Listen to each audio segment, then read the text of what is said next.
Les Français adorent les débats. Moi, j'ai une position radicale là-dessus. Je pense que le débat est stérile. Même au-delà d'être stérile, il est toxique. Ah, c'est vraiment ce que je crois. Mais en tant que créateur, ça peut être utile d'utiliser le débat comme un spectacle pour attirer un maximum d'audience. Et de nouveau, un article du Figaro. Ah ouais, la dernière fois, ça vous a bien plu. Donc je me suis dit, je vais en refaire un. Le sujet du jour, comment l'émotivisme empoisonne le débat public et nous empêche de faire société. Donc le titre suggère que les débats seraient en fait utiles et que s'ils étaient bien faits, ça pourrait nous permettre de faire société. Là, ça serait a priori pas le cas. Les débats seraient empoisonnés par émotivisme au lieu d'être raisonnables et rationnels. Les interlocuteurs du débat sont dans l'émotion, ce qui nous empêcherait de faire société. C'est-à-dire carrément de vivre en société. Merde. Pour illustrer ça, une petite photo d'un studio télé avec Gabriel Attal et Jordan Bardella. Me croirez-vous quand je vous dis que j'ai jamais écouté ces gens-là. Je sais même pas qui c'est, ce qu'ils font. Je suis vraiment déconnecté du truc, mais ça, je capte. Tu vois, la manageuse maquilleuse, elle fait les deux à la fois avec ses cheveux rouges qui lui glissent à l'oreille. Vas-y, défonce-le. Bon, l'article nous explique un petit peu ce que c'est l'émotivisme. Le terme d'émotivisme désigne notre tendance à nier à notre interlocuteur la capacité à prétendre à une vérité extérieure à sa personne. Ça veut dire quoi? Eh ben, ça veut dire que pour parler au nom des Noirs, il faudrait être noir. Pour parler au nom des Juifs, il faudrait être juif. Pour parler au nom des gays, il faudrait être gay. Enfin, tu vois la logique. Ce qui voudrait dire dans les débats modernes qu'on peut pas avoir une vision de loin, analytique, qu'on doit juste parler en son nom. Sinon, on serait pas légitime. Et quand tu parles en ton nom ou au nom des tiens, bah, tu défends ton intérêt, tu défends ta paroisse. C'est pas très objectif. Et effectivement, ça permet pas de faire société. Ça permet juste à des petits groupes avec des intérêts différents et parfois même conflictuels de se battre pour faire valoir leurs intérêts. Je lis un petit passage de l'article. Les conditions du débat démocratique, et je peux pas m'empêcher de sourire, le débat démocratique, ah si tu savais ce que j'en pense, ne semblent plus présentes en dehors des apparences. Ah bon, ça ne serait qu'un spectacle, surprise. Divers événements médiatiques ont lieu à intervalles réguliers. Meetings, conférences universitaires, tribunes, messages sur les réseaux sociaux, interventions télévisées et pourtant rien n'y fait. Notre pays semble toujours plus se fragmenter. Ah, dommage. Le débat aurait pu nous rassembler, créer de la cohésion sociale. Et non, ça n'a pas marché. Mais quelle déception! Ouais bon, j'ironise, hein. Comme je t'avais dit en début de vidéo, le débat démocratique, j'ai pas trop d'espoir là-dedans. Mais attention, certains observateurs attribuent aux algorithmes, ça serait la faute aux algorithmes, cette tribalisation du débat public. Tribalisation, ça veut dire chacun pour sa gueule. Genre, ça c'est ma tribu, on veut à bouffer. Et les autres, qui se démerdent. Filez-nous à bouffer, filez-nous votre bouffe. C'est la guerre en fait. En enfermant les utilisateurs dans des chambres d'écho, chambre d'écho, ça veut dire tu discutes avec tes potes, tu discutes avec ta tribu. Donc tout ce que t'entends, c'est des types qui sont du même avis que toi. Ces derniers ne sont plus en contact avec le point de vue d'autrui et cessent toute volonté d'échanger sincèrement avec leurs contradicteurs. D'ailleurs, un truc qu'on observe, c'est que dans les débats, plus un des interlocuteurs défend un point de vue vertueux, prétend être le camp du bien, le gentil, moins il est ouvert au dialogue. Plus il veut ta mort si tu penses pas exactement comme lui. Ça va toujours amuser, ça. Je continue. Nous n'avons jamais eu autant de moyens de communiquer et pourtant, nous n'avons jamais aussi peu entendu ce qu'autrui avait à dire. Mais en même temps, est-ce bien le but dans le débat d'écouter l'autre? Pas sûr. Le but, c'est plutôt d'imposer son point de vue. Je vais te donner mon analyse à moi. Je vais pas continuer l'article parce que il part dans des directions qui m'emmerdent un peu. Je préfère mon point de vue, je le trouve plus intéressant. Ah, on est dans la thématique. J'écoute rien, je balance ce que j'ai à dire. C'est l'esprit du débat. On se retrouve à la maison, bonsaï, tranquille, on est bien. Et on commence avec cette question, quel est le prétendu enjeu du débat? J'ai appelé ma petite prise de notes, le débat est inutile, mais il peut rapporter gros. Hein, on est quand même là pour faire du business.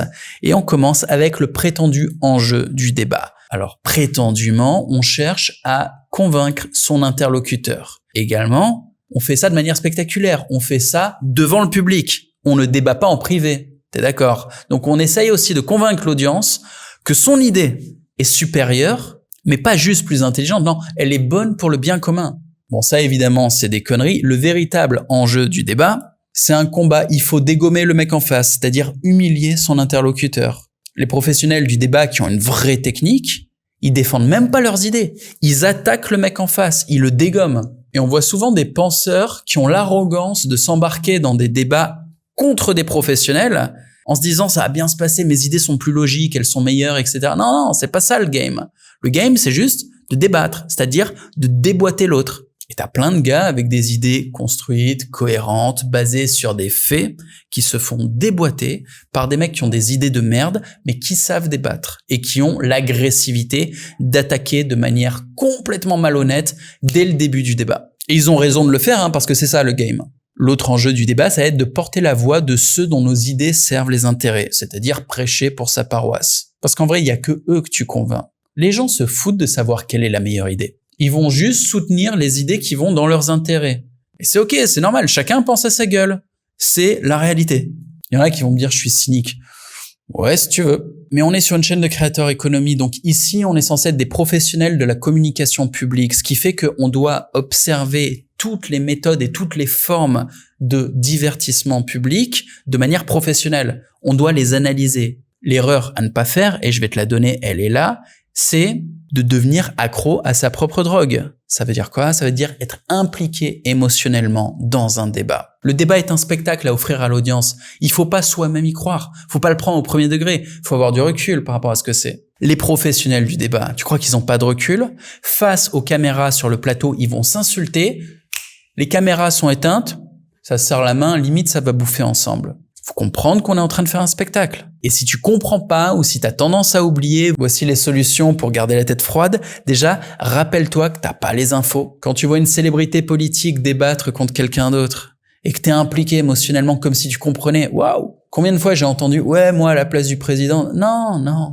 Et généralement, ce qui est drôle, c'est que moins les gens ont d'infos, plus ils ont des certitudes sur ce qu'il faudrait faire ou ce qu'il faudrait dire. Donc on a une audience qui vit des très grosses émotions alors qu'ils n'ont pas le début d'une information. Des gens qui se font une idée sur ce que Poutine devrait faire, sur ce que Macron devrait faire. Non, les gars, vous avez même pas la moindre idée de quelle est leur réalité, quelles sont leurs opportunités, quels sont leurs challenges. Vous savez pas, je ne sais pas non plus. Mais c'est automatique, quand tu regardes un débat, tu commences à être malgré toi impliqué, à avoir une opinion, à avoir, pire, des émotions. Et ce moment-là, ce moment où tu as une émotion sur un sujet dont il te manque les infos, c'est le moment où tu t'es fait avoir, clairement. Faut aussi se rappeler qu'on n'est pas concerné. Des fois, t'es ému sur des sujets qui concernent d'autres humains que tu considères, certes, comme des frères en humanité, très bien pour toi. Ouais, mais il se peut aussi qu'en n'étant pas concerné, tu comprennes rien. C'est pas ta life, c'est pas tes intérêts, c'est pas tes opportunités, tu ne sais pas. Je le redis, l'audience a des émotions au sujet d'événements qui se passent dans des pays où ils n'ont jamais foutu les pieds. Et ce qui est dingue, c'est que même des gens intelligents se font avoir. Sans déconner, personne n'est plus fort qu'un débat. Quand tu commences à te faire happer par cette merde, ça t'implique émotionnellement, toujours. Ce qu'il faut, c'est se rappeler que notre game, à nous, créateurs, c'est pas d'être spectateurs. C'est pas de consommer notre propre cam. C'est de faire la mise en scène du débat. Le débat est un spectacle addictif qui chope l'attention de manière ultra dictatoriale. Genre, t'as pas le choix, on essaye de te faire prendre un camp malgré toi. Ça te trigger le cerveau, c'est un niveau de manipulation, je te jure, le débat est manipulateur. Pour le spectateur. Et la manipulation, c'est pas de te faire pencher d'un côté ou de l'autre. Non, c'est plus basique que ça. La manipulation, c'est de choper ton attention, c'est que tu regardes et que t'écoutes. Donc je te le redis, l'opportunité, c'est que c'est toi qui produises le show. Potentiellement, le débat peut attirer une audience mainstream. Ça fait beaucoup de vues, surtout en France. Les Français adorent ce truc. Ensuite, il faut comprendre ce qu'est un débat. C'est un divertissement. Du coup, quand tu proposes un divertissement gratuit, qu'est-ce que tu peux vendre? C'est leur vendre encore plus de divertissement. Par exemple, un débat exclusif. Du style, tu laisses le débat en ligne 48 heures, après tu le mets en privé et il faut s'abonner sur ton Bonsaï pour y accéder, le voir si tu l'as pas vu, le revoir si tu veux le revoir. Ou tu peux vendre également des produits mass market. Produits mass market, c'est-à-dire qu'ils sont pour tout le monde. Du Nutella, du Coca, NordVPN, tout ce que tu veux. C'est des placements de produits. Ou bien un produit perso qui a été fait par le créateur, mais un produit en low ticket. Parce que quand tu fais du divertissement, ton audience est certes large, mais ils sont pas là pour acheter. Ils sont là pour se divertir. C'est tout. Ils sont là pour relaxer. Ils peuvent te soutenir. Il faut leur dire les choses comme ça. Faut dire, hey, vous êtes bien amusé, vous aimez ma chaîne. Bon, vous voyez bien, je suis pas un businessman. Ma chaîne, elle est pas là pour vous vendre un truc et vous êtes pas là pour acheter un truc. Par contre, si vous m'appréciez, soutenez-moi. Et pour ça, vous achetez ce petit produit que j'ai fait qui est pas cher, ça vaut 10 balles, ça vaut 20 balles. Il y a un peu de contenu exclusif, ça me soutient, c'est mon produit, je l'ai fait avec mes petites mains, merci d'avance. Mais tu peux pas vendre un gros produit. Ou tu peux pas vendre le produit d'un autre. Quand tu es divertisseur, c'est très compliqué de dire à ton audience, là il va falloir raquer 300 balles, 500 balles, 1000 balles. Là il va falloir raquer pour un autre mec.